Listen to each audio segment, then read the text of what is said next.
Recognized Uncle Walker D01. Recognized S. Kenson D08. Hey everybody, today in the cave we have one of my favorite role-playing game designers, Steve Kenson. Steve works as a designer for Green Ronin Publishing based in Seattle. He's designed for Mutants and Masterminds, the superhero role-playing game, and the True 20 Adventure role-playing system, both based on the ever-popular D20.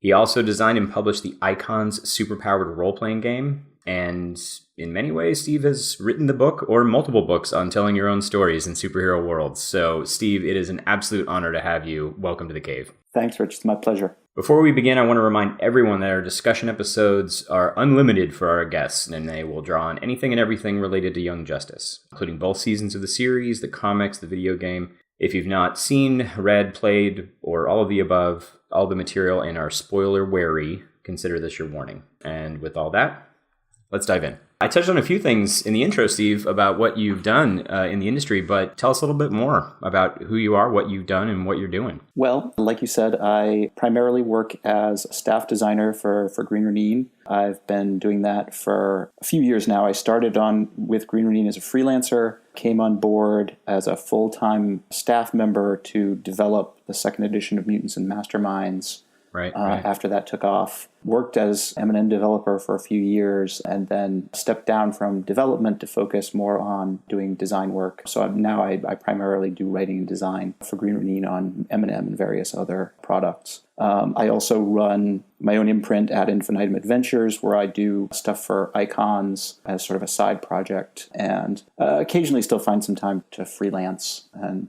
do some other various projects in the industry. Tell us a little bit about Icons, actually, because M&M, people who've known the D20 system since, 2000, when it came out, you've heard of Mutants and Masterminds. But Icons, it came out relatively recently, right? Over the last couple of years? Yeah, relatively. I'm going to say Icons is about 4 years old now. Mm-hmm. And basically, Icons started out as a combination of an interest in playing around with aspects of Stephen O'Sullivan's Fudge system, which was one of the, I think, in fact, possibly the first open licensed RPG system.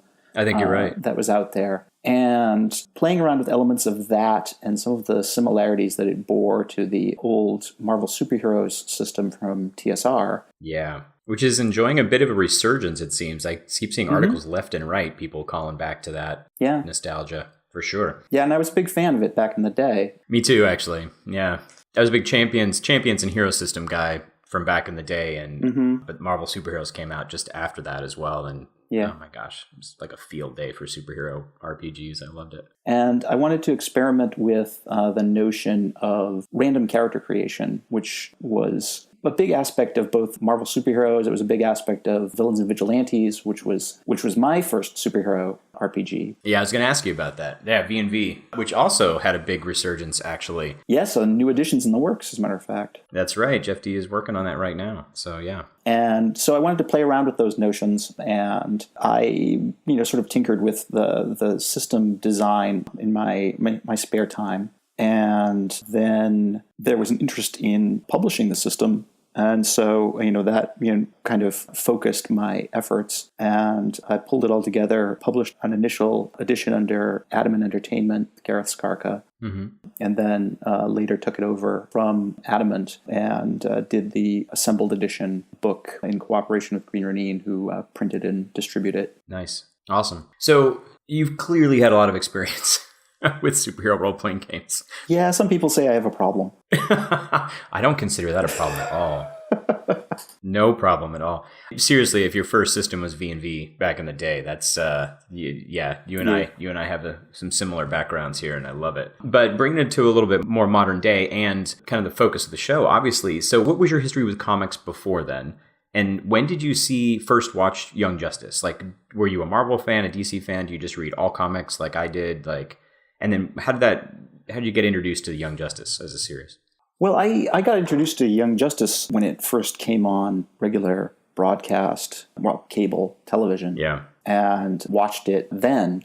I was a comic book fan before I ever played RPGs. So, and I was pretty much a comic book omnivore right from the beginning. I distinctly remember the very first 2 comic books I ever bought with my own money, my allowance. Right. But bought with my own money rather than bought for me were an issue of Fantastic Four and an issue of Action Comics. So, I've pretty much been, DC and Marvel from the very beginning. So, yeah, superheroes in all forms of media have been part of my life, since I was 10. And I picked up on Young Justice pretty much right along as soon as it came along, watched the whole series, was crushingly disappointed when it was canceled. Yeah. And that release schedule, I was watching it when it first came out too, man. Yeah. That 6-month hiatus stuff was killing me. Yeah, it was rough. So rough. It was like Firefly flashbacks. It was just awful. Yeah. Yeah. Oh.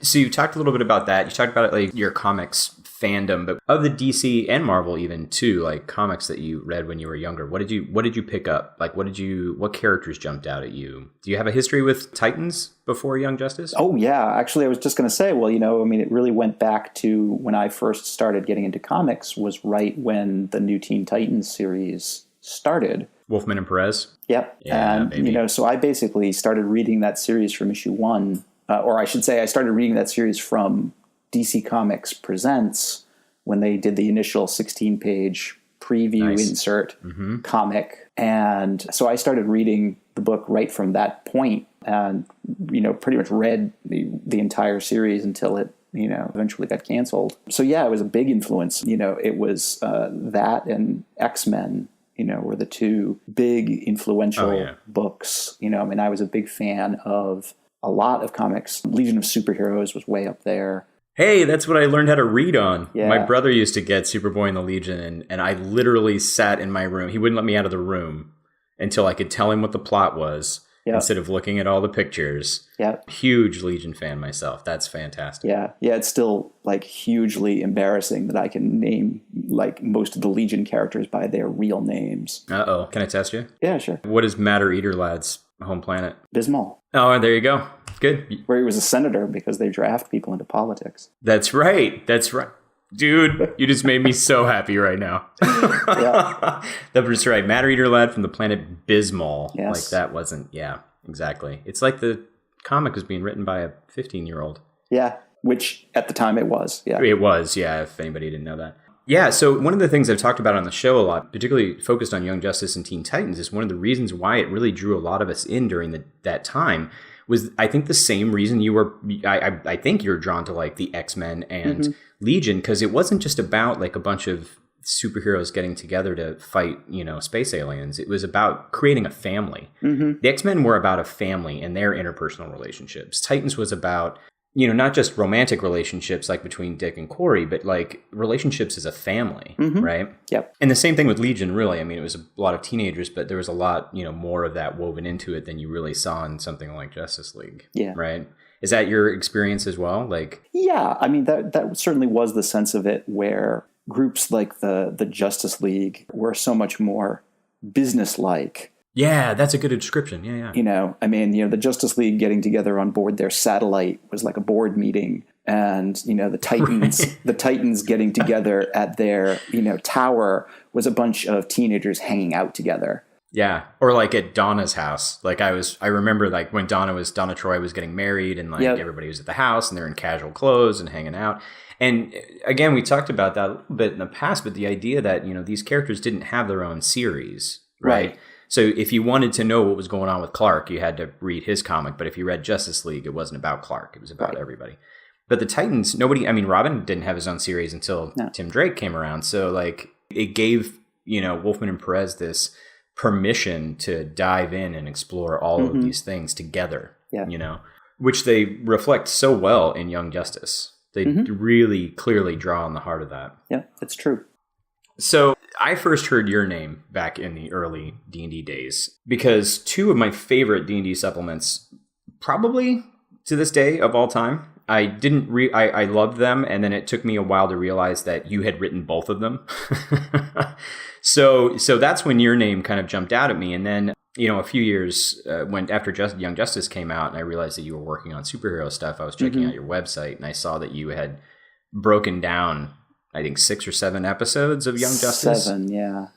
So honestly, your article is part of the inspiration behind what we do in our show, which is we talk about not just the show and the breakdown of the show, but what we can learn about storytelling and ensemble cast and character development, et cetera, for role-playing games, novel writing, whatever. We've already given a pitch. I'm pretty sure the episode we pitched in our fan service section's already come out, but if it hasn't yet, everybody should go check out Steve's website. You can pretty much just Google Young Justice Steve Kenson and it'll pop up. Yeah. It's very, very cool stuff. If you like our show, definitely check that out. But can you tell us just a little bit more about like kind of your history in game design a little bit, kind of how you got into that transition from playing like V&V and moving forward? I was quite the omnivore when it came to gameplay as well, so I mean, I played all kinds of RPGs. I game mastered a lot, and my longest running games were superhero games. I had a long running superhero campaign that actually spanned multiple game systems. No, nice. And, ended up getting, converted from one system to another. And so when I eventually found my way into freelancing in the RPG field, primarily through my interest in Shadowrun back in the early 90s. Yeah. But, when you're working as a freelancer, especially in a field as small as RPGs, you work, every opportunity you get. Right. So I had done a few small superhero projects, which were, I was a big fan of. And then I designed the setting that would become Freedom City. Right. And ended up working out an arrangement with Green Ronin to design a game, essentially, that would go with it. Because at the time, D&D 3rd edition premiered in 2000. There was a real drop in superhero games at the time. Yeah. And there was really no market for me to pitch a superhero, especially a big superhero game setting, to anyone. But there was a great opportunity in the open game license, and a lot of new companies like Green Ronin who were willing to take risks. And so that's kind of how Mutants and Masterminds happened. Was I had a setting I wanted to do, and it became the design process of then building a game to go with it. Right. Yeah, that was like I felt like the Wild West back in 2000. Yeah, it really was. When it came out, it was nuts. And some people don't realize that role-playing games like Dungeons and Dragons were kind of dying a slow death, and so this really put an injection back into the fantasy role-playing industry and gave an opportunity for a lot of us who were wannabe game designers, which is pretty much everyone, because everyone was designing their own house rules at home, right? To be able to jump on board. Every game master is a game designer to some degree, right? So we're kind of living in the future now, which is fantastic, but it allowed company, and I'm sharing this information because a lot of our listeners may have never played a role-playing game before in their life and have no idea what we're talking about. It really gave an opportunity. This open gaming license that came out with the 3rd edition of Dungeons and Dragons allowed people to create their own material and sell it that was compatible with D&D. And so there was a glut for sure of really mediocre stuff, but there was the companies like Green Ronin came out of it. The cream really floated to the top, and you got to see like these fantastic designers come out to design their own stuff. And then variations, because Mutants and Masterminds is a variation on the D20 fantasy system, right? Yep. And there were a lot of games that came out like that, which is fantastic. So you mentioned being a freelance game designer. Do you have a day job now? Did you have a day job then? Did you have training in something else that you were doing before you got into that? I went to school for communications, and I worked a few years in a corporate marketing job right out of college that I absolutely hated. That sounds fun. It wasn't. Actually, it was awful. It sounds awful. It was terrible, and I hated it. And I basically ended up doing when I really got going as a freelancer, I did the thing that they tell you not to do, and I quit my day job. Oh yeah, no pressure. Yeah, right. And, which made for a lean few years at it, but I've been basically working full time in the game industry since then. It's unusual. That's an unusual It is. thing. It's a rarity, and I really know it's a great privilege in some ways, because I know there aren't a lot of people who do make a full time living at this. Yeah. That's probably why your name's all over the place. Well, yeah, because you kind of got to be. You got to do it. You got to do it. Do you write other things too? Do you do prose? Do you do poetry? Do you, novels, short stories? I have. I've written 9 novels. Whoa. Most of them licensed. I wrote 6 novels for the Shadowrun line back in the day, some of which are actually coming back into print, which is nice. Wait, sorry, what? You've Yeah. got 6 Shadowrun novels? When did they come I out? do. The first one came out in the late 90s, and there have been a few since then. But yeah, 6 books for Shadowrun. I had no idea. I thought I knew most of what you've done, and I never heard that. That's fantastic. I have a lot of Shadowrun friends of mine. So Yeah. we're pointing you guys in that direction. You know what? Check Now that that I'm out. thinking about it, is it 6 or 7? I think it's 6. It's terrible. I love how you've written enough novels to have forgotten one. It was a long time ago. You're like, oh, man, maybe 7. Maybe might be 12. I'm not sure exactly. Yeah. So to pull it back a little bit, how do you feel like the storytelling that you wrote for your novels informs the game design? And I'm building this up to start getting back to talking about Young Justice because, for some very specific reasons. So if you've written novels, you know about character development, you know about the things that you do to build the 3-act or 7-act structure, whatever you happen to be using, all that kind of stuff. How does that inform your game design sensibilities and vice versa? Does your game design experience or even tabletop gaming experience inform that as well? Well, prose writing and fiction writing, in my experience, are very different from game design. And game design, especially when you're talking about storytelling games like role-playing games, are intended to facilitate the creation of stories. But in my experience, the best role-playing games, while they facilitate the group's ability to tell a story, they don't set out to tell a story, if that makes sense. They're looking to provide the group with the tools and the means to tell stories. Right, the framework in which to do something. Right, but unlike a novel, which needs a really strong and driving plot, role-playing games need a very fertile environment for stories to come into being. But I think that role-playing games that try to enforce a strong and driving plot tend to come off as very limited and forced in a lot of regards. What a lot of people refer to the notion of railroading plots. So there's two terms that are related to this, basically sandbox types of stories and games and railroading games for our listeners. Right. A railroading-ish game is something where like the person who's running the game has a story they want to tell and they want you to just stay on the track and do the story. Whereas sandbox in its extreme in the other direction is like, well, I just created a city and there's a bunch of interactions, there's a bunch of politics, there's a bunch of stuff going on. You guys tell me what you want to do. I don't have a major plot and we'll create the story together. Right. Are you more of a sandboxy guy? Do you kind of fall in the middle? Well, in my experience, it tends to be sort of a happy medium between the two. I think that both tend to be extremes that can be problematic. Right. Railroading, plots feel forced and, tend to encourage resistance.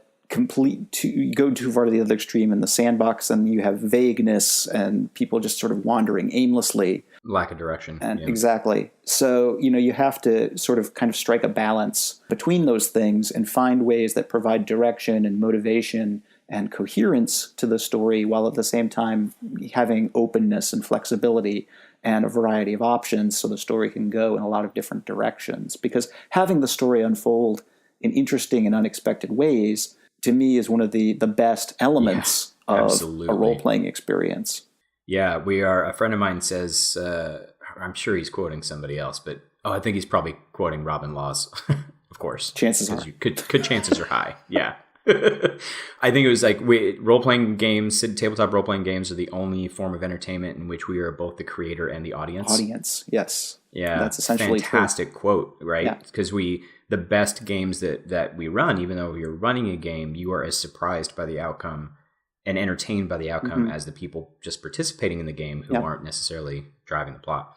Which is, that I think that dragon we're all chasing, that emotional rush that we all love out of a really good game. And even more so than that, and I make this point in some of the Young Justice articles, not only are we the creators and the audience, but we're also the main characters in role-playing games, at the same time. So, you have a certain amount of that crossover. And you can play around with this in your game design and in your presentation of a game, of the notion that you can give the players insights or information that might normally go to the audience, where their characters, as characters in the story, aren't necessarily going to be aware of that information.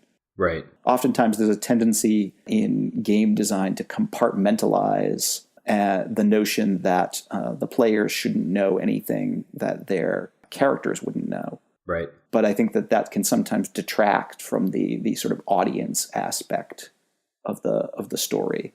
Right. No, that's a great point. So bringing it back to Young Justice, what about the series inspired you? I know as a designer myself, it's very difficult not to look at a really good show and think, what am I going to do with this at the table? Like, what can I get from the table? Or if I was running this game, how did these die rolls lay? How did the characters make choices that led them to this really cool moment? How can I translate that? What is it about? We'll start with just as an audience member watching Young Justice. What jumped out at you that grabbed you to the show? Well, for me, it was the fact that Young Justice was a very well written show to begin with. Yeah. And it was in spite of its characters, it was a very mature show in a lot of regards. It really was, yeah. Although it was an animated series, it wasn't childish. Right. And it definitely took a very mature perspective on a lot of things. My wife's she's never read comics before, but she'll go to movies with me and that kind of thing. But she is a teacher, and she's a special education teacher for high school students. And so we were watching the show, and we got to the 5th episode, Schooled, in the opening scene where Superboy and Superman where Superboy's trying to reach out. Like, the poor kid is trying to figure out, am I a weapon or a hero? What am I? Right. And he tries to reach out to Superman to say, please train me. Like, this sensitive, open moment with a very angst-ridden character up to this point, and Superman takes off, and the rest of the episode he's like, well, I guess I can't be a hero because no one can help me do that. Like, I'm going to go for a weapon, until he, through the series, becomes himself, and of course deals with, like, potential parallels to, like, addiction issues and things like that. My wife turned to me at that moment when Superman flew off and Bruce is on the phone and he's all, Clark, we gotta talk. I'm like, when Bruce Wayne's giving you parenting advice, that's a bad day for you. You know? And she looked at me and she said, this is not what I was expecting. Yeah, absolutely. And I actually found the show's take on Bruce Wayne as adoptive parent really very charming.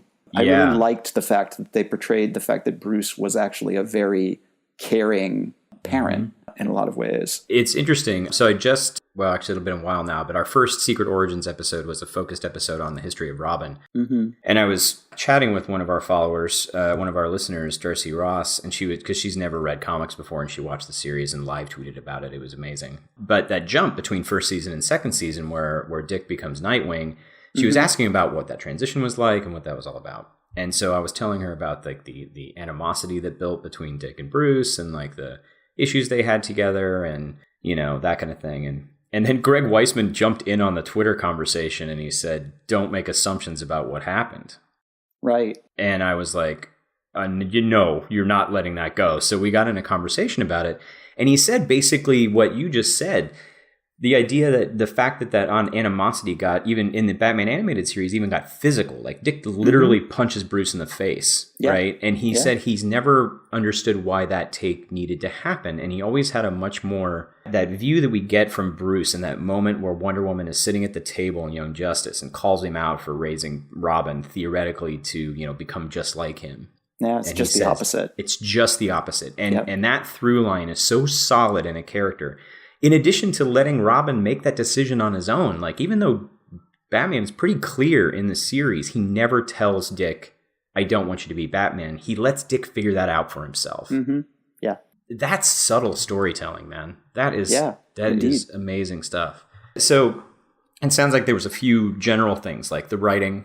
Were any characters jump out at you in particular? Any themes that jumped out at you? It was a lot of the character, not the specific characters per se. I mean, I thought there were aspects of all the characters that I liked. One of the really kind of nice things about Young Justice was that there weren't any, like, deadweight characters. Exactly. There wasn't anybody who I was just like, oh yeah, this show would be just fine without, pick this character sort of a thing. They all had interesting aspects that I liked about them. It was really the ensemble quality of the characters as a team and as a family and as a group of friends that was really the most interesting dynamic out of it. Yeah. I don't disagree at all. And the fact that we have a lot of shows on TV as well, like live action shows, that have technically an ensemble cast, but not nearly as large an ensemble cast. And even when you have a show that's focusing on a single superhero in a show, it's very difficult to get this level of character development. It's as if the ensemble... Yeah, so hard. As a writer, I just have a hard time wrapping my brain around it. But it is almost as if the ensembleness in being written so well allows each individual character to have a much larger story than they could even if we just had a Superboy show. Yeah. Right? Because their interactions are so key to everything. The fact that Robin knows Artemis's background tells us a lot about Artemis and Robin, right? How they present themselves at the end when all the troubles come up. You know, how many shows do we watch where you're like, would you just tell your friends that Lex Luthor is your dad? I actually loved that particular bit from the show where they clearly deliberately play with our expectations about that whole plot. Yeah.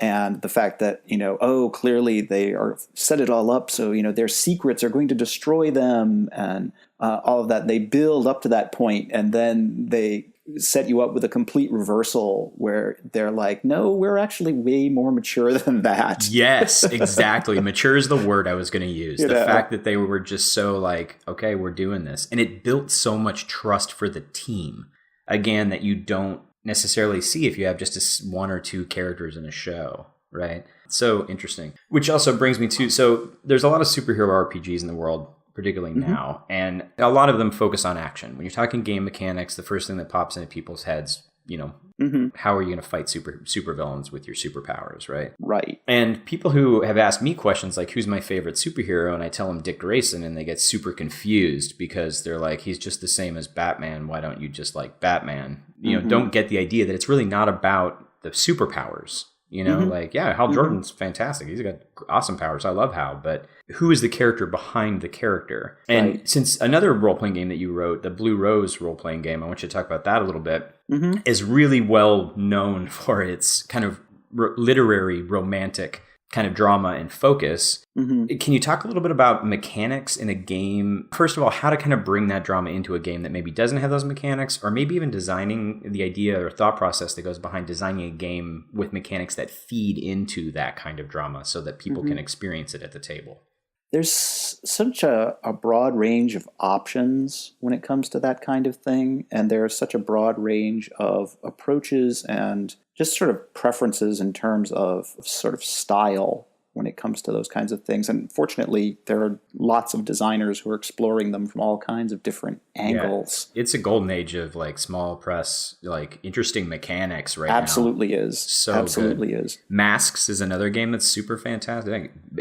Yes, I was actually going to say Masks could easily be the unofficial Young Justice RPG if you wanted to pitch it that way. Yeah. You know, and Masks is one example, and like a lot of the sort of powered by the apocalypse systems, tends to take more of a systematic approach to a lot of that kind of character development, or at least a lot of that kind of character interaction, where a lot of the things that, you know, the game systems, you know, the sort of evolutionary path of RPG mechanics has generally been modeling physical actions and things first. Right. And the notion a lot of people refer to as, you know, the rules as the physics of the world, and then sort of slowly working into the notion of modeling mental, intellectual, and then even social sort of dynamics. Yeah. Within the context of the rule systems. And Masks tends to be more, you know, one of the more recent generation of game systems that kind of treats everything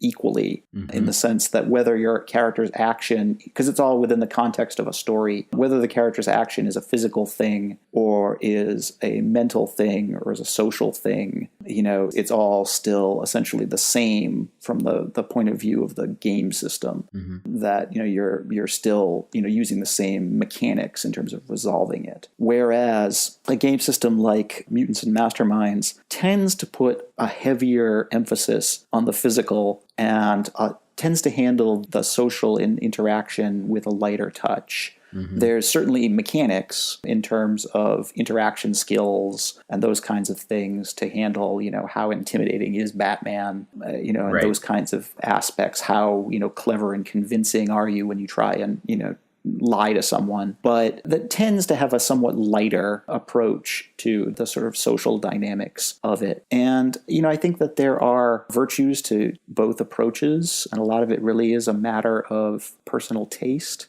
in some regards. I personally tend, and, perhaps this is just a old school, I've been gaming for too long thing, but I tend towards a lighter touch when it comes to social mechanics, in the sense that I like to see mechanics that reward or encourage or motivate, which is why you see a lot of resource management like determination in icons or hero points in mutants and masterminds that are very heavily based, or even the same sort of thing in Blue Rose, that are very heavily based on the things that the character cares about and that motivate them, that sort of push or pull characters and players in particular directions, but don't really require anything of them, if that makes sense. It sort of rewards them for playing along with the kind of character they've built, but it really allows a certain amount of flexibility in interpreting how they're going to do that. Right. So if, to use, Superboy as an example, Superboy, he desperately wants to be accepted, but at the same time desperately fears rejection. And so he's really pulled between those two qualities. He wants to reach out, but he's afraid to. Yeah. I was just rewatching Failsafe. And then, of course, the episode after that where Black Canary's, it's basically an entire episode with everyone sitting in a room talking to Black Canary. Right. Having a therapy session. Right. And one of our listeners who was watching the show for the first time, she posted, I want the role-playing game that's me sitting in a room with a bunch of people sitting in the room with Black Canary talking about what's going on. And Superboy's moment at the end is just so heartbreaking. The idea of at the beginning, Black Canary makes this huge assumption. Oh, he's tough. He doesn't want to talk. He doesn't want to let anybody in. He's got to be the toughest one, which is a reasonable assumption. Sure. But then completely breaks that stereotype of what could be a cliche character and says, how am I supposed to live with the guilt that everyone I knew died and I was happy because I finally knew what it meant to be this other, not a weapon, and be Superman? Oh, God. So good. Yeah. And, the trouble is that those moments, in my opinion, are extremely difficult for a system to manufacture. Yeah, I don't disagree with you. I think that you can create a helpful framework that encourages and, supports and all of that. But really, there's an ineffable magic to role-playing that is the imaginative process that the players bring to the table that you can't systemize. I mean, if you could, frankly, coders would have built a video game that did it by now. Right, absolutely. So, and we can't as far as that goes. And that's why I like for the role-playing aspects of the game to have a certain amount of space to breathe when it comes to that. And it's certainly good to have things that encourage players to think about their characters and not, as weapons, so to speak. Right. It's not like going from the miniatures war game kind of aspect of role playing, which can be tons of fun, but kind of pulling it in that other direction or balancing it out a little bit in some way. So I mentioned the series that you did, breaking down those first, I think it was the first 6 episodes of Young Justice. 7 episodes. Yeah. 7 episodes. It's like it's like the Lost Novel. I just forgot. Like there was an extra one in there. Sorry. The first 7 episodes or so. Can you share with our listeners a little bit about kind of what you talk about a little bit in those first few episodes? Give them just a little bit of a teaser of kind of what kind of things you are pulling out and talking about. Well, basically the whole series, I did a whole bunch of articles where I started out with the Avengers Earth Mightiest Heroes series. I also did episodes of Justice League. And basically it all started out because I'm an RPG nerd that, I have a tendency to think of things in game design terms. Tough not to do, man. Right. It's sort of my native language, Exactly. And so, I consume my media entertainment and I say to myself, like, how would I do that in a game, or how, that thing there is a total example of this thing from this game. It totally works like that. I have to remember that. As an aside, I have a 3-year-old and a 1.5-year-old, and I'm watching a lot of stuff like Jake and the Neverland Pirates and stuff. And like every single episode of Jake and the Neverland Pirates, I'm like, man, I could totally run this in No Thank You Evil with the cipher system. Like I'm watching like all the beats hit, and like I got to write these storylines down because I want to mix and match them for the kids when they get older and tell their own stories. And it's fun. Yeah, absolutely. But it's also just kind of how our brains work, I think, from being in the industry so long. Yeah, and so I found myself doing that, and I said, maybe I should. And so I said, maybe I should write this down. The answer is yes, you should write that down. And so I started doing that. And so really, it basically breaks down into a process of sort of a summary section that goes through the plot of the episode with hitting the various points that I felt, came up, that were relevant. And they range all across the board from, hey, I noticed this Easter egg, thing that, did anybody else notice this? To, this moment is a perfect example of this kind of game mechanic or this kind of thing that is problematic in tabletop in terms of duplicating that kind of a thing. Like, this is a great scene, but I can't figure out how I can't for the life of me figure out how, we would necessarily make that, because again, like I said, there are some things you just can't systemize, and really, in that part of it, looking at also sort of the translation issues of, things that you are essentially a passive audience, participant in versus something where you are an active creator and participant in the narrative. How do you handle things like, foreshadowing when, the first episode of Young Justice foreshadows all of the members of the Light. Yep. And Young Justice isn't even aware that the conspiracy exists for, most of the first season. Yep. How do you include that? Do you include that in your role-playing game? Are you okay to clue the players in to things that their characters aren't going to be aware of? Yeah. I've been in a few games where people have used cutscenes. And it's been interesting. They'll be like, the character doesn't know what's happening, but we're going to take a quick cutscene to the front of the temple where, a bunch of, stormtroopers and an evil Sith are breaking through the door. You don't know that, but like it's that crosses that boundary you're talking about the players being participants, but also being the audience. But how much do you do that? Because I was thinking about that with the Light as well. Like if I had a villainous organization like that, would I show the cutscenes of like Sportsmaster talking to them and making blatant statements of like, yeah, it's fine, we only got one ampule? Because it basically, in a way, from a storytelling standpoint, it kind of discounts what the team has done in some of these episodes, right? Like, oh, they succeeded, but they didn't. But not as much as they think. And they don't know that, and it's nice for the audience to know that, but would it be disheartening to the players to know that? Yeah, it's a tricky balance. It's a balance, yeah. Interesting. Yeah. Any specific big examples from the first 6 episodes that you can think of? 7, excuse me. I keep forgetting about that extra one. Quite all right. That jump out at you as interesting things to take into a game or a novel for that matter. Speaking of novel writing. Well, there's that issue of cutscenes and foreshadowing. There's the fact that in a lot of the sort of action in a show will be dictated very heavily by the kinds of scenes that are taking place, whereas the action in an RPG tends to be more uniform. And there are certainly game designs that have played around with that notion. For example, in the very first episode of Young Justice, we have 3 fight scenes that start off the episode. And all 3 of those fight scenes are over in one attack. Yeah, that's true. Pretty much. The heroes get the drop on the villain, they hit him, or her in one case, and fight's over. That's it. I mean, there's a little, dodging and a little, action to it, but it's pretty much one and done, and that's it. Yet, we're supposed to understand that all of these villains are serious threats, and in fact, later on, some of them prove to be. Yep. And so it shows that some of this stuff is, at least in the fictional context, very situational, because the whole point in the fights weren't the point in that. The fights were just to provide some context for the conversations that were going on and to highlight the characters. And to set up foreshadowing, because Right. Mr. Freeze says my family has different plans, but we don't find out that he those literally are. meant they have other plans until, 7, 8 episodes in. Right. And then you get the callbacks and, the show is so tightly written. Like we had to warn people. So we keep all of our things in a separate, all of our big spoilers in a separate section that people can skip. Yeah. But we're like, don't think maybe, I'll listen to a spoiler in the first episode of Independence Day because there's a gigantic one. Yeah.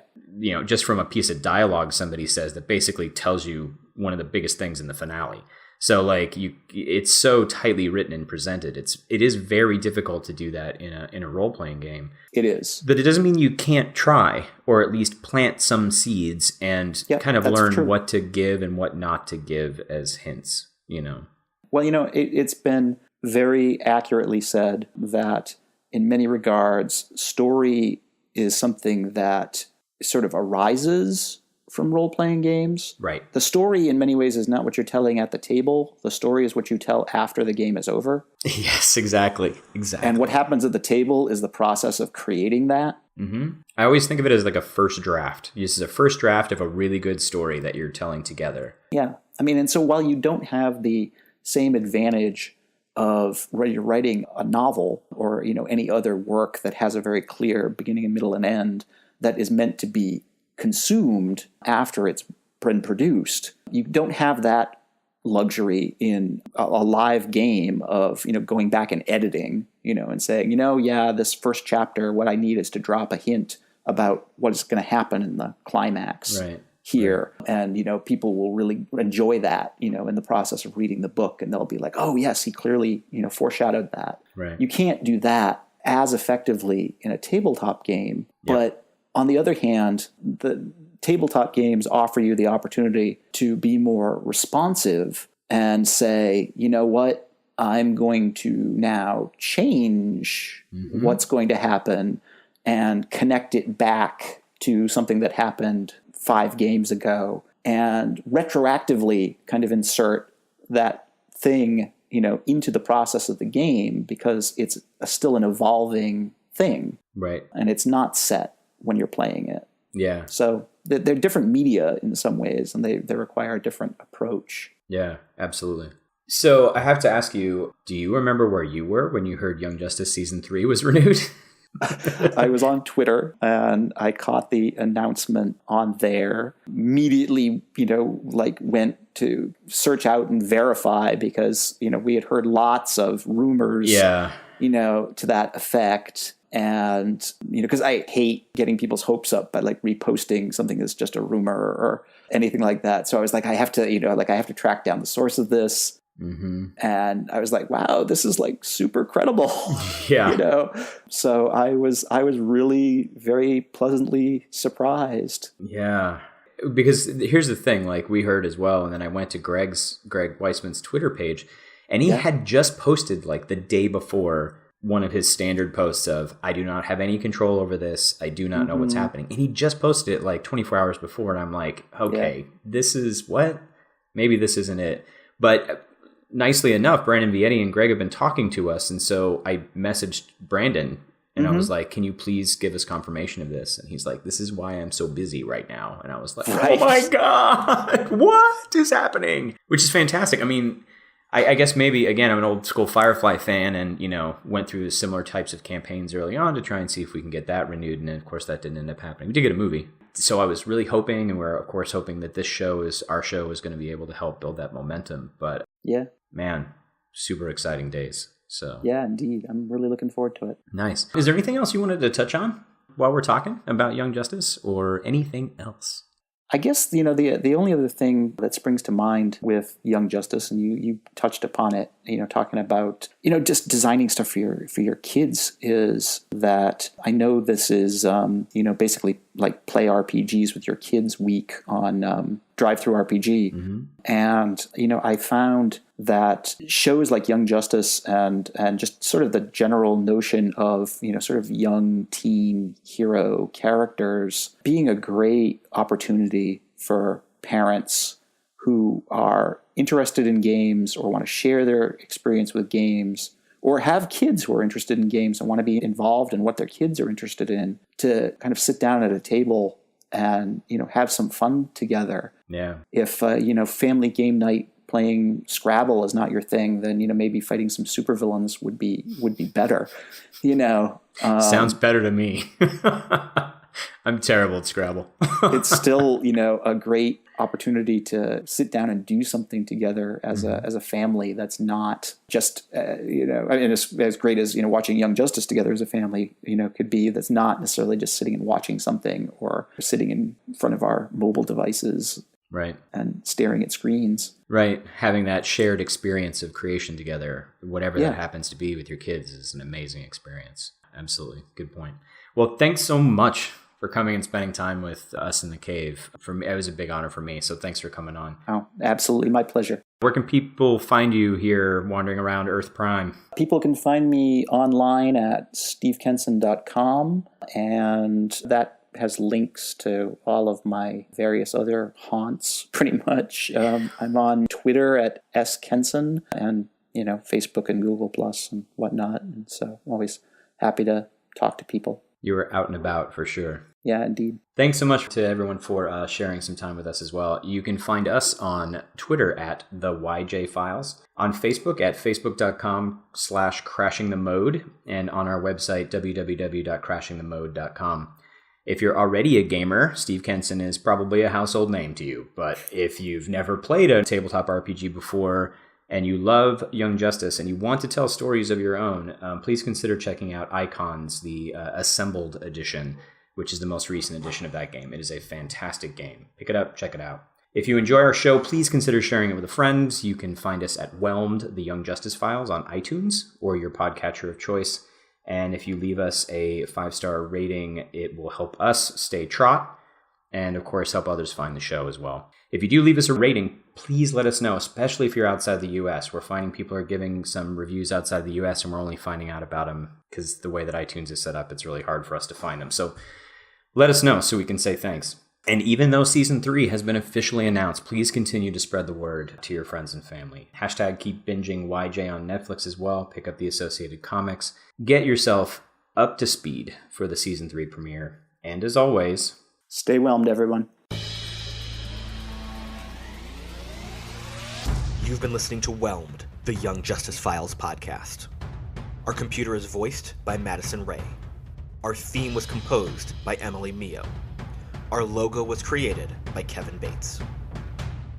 Whelmed is a fan-made podcast and is not officially affiliated with DC Comics, DC Entertainment, Warner Brothers Animation, and any other owners of Young Justice or its related source material.